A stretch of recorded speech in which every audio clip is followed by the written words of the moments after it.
All right, interesting technology right there.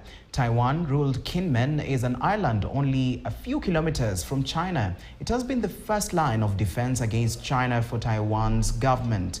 Now, one blacksmith in Kinmen, made famous by what he recycles, is trying to turn objects of the island's violent past into a symbol of peace. Let's take a look. In the middle of the heat and noise, Wu Zhendong turns what is trash into tools. The materials we use are mostly the spent artillery shells from the past. In the past, Kinmen Island was a battleground, and resources were scarce for residents. Growing up, Wu says artillery shells fired back and forth between China and Taiwan were a part of everyday life here. Sometimes you'll find artillery shells when walking out in the fields. Sometimes when digging at a construction site, they'll dig up shells. These are the remnants of the Chinese Civil War. Since 1949, the KMT military came to Kinmen. This also became the base for the KMT military to retake mainland China. 1949 was also the year Mao Zedong established the communist-ruled People's Republic of China. The defeated Kuomintang, or KMT government, retreated to Taiwan and called it the Republic of China. Since then, in KMT-ruled Kinmen, on and off conflict continued with artillery fire until the 1970s.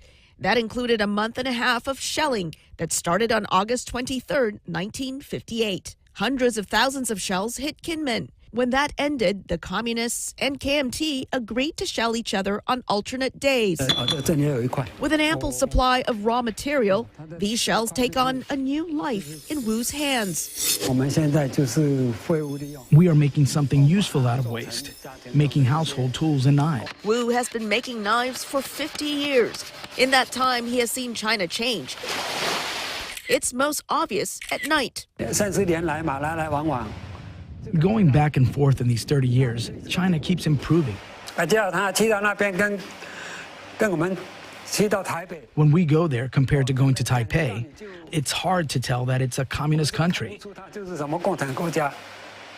Their cities, architecture is completely different from the way we used to imagine how China would be.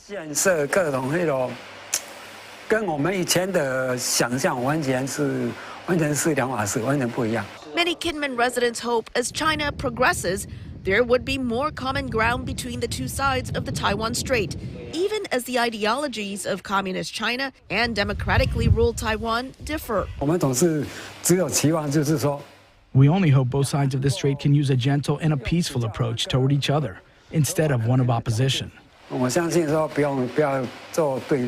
scars of battles are still visible in Kinmen, even as Kinmen residents hope for peace if the island becomes a battlefield again. We're used to it. If we were afraid, we would have all fled to Taiwan during the August 23 artillery shelling. For his part, Wu hopes by transforming what was something destructive into knives, he can cut off Kinmen's violent past as he hopes for enduring peace for Kinmen. All right, back home, as more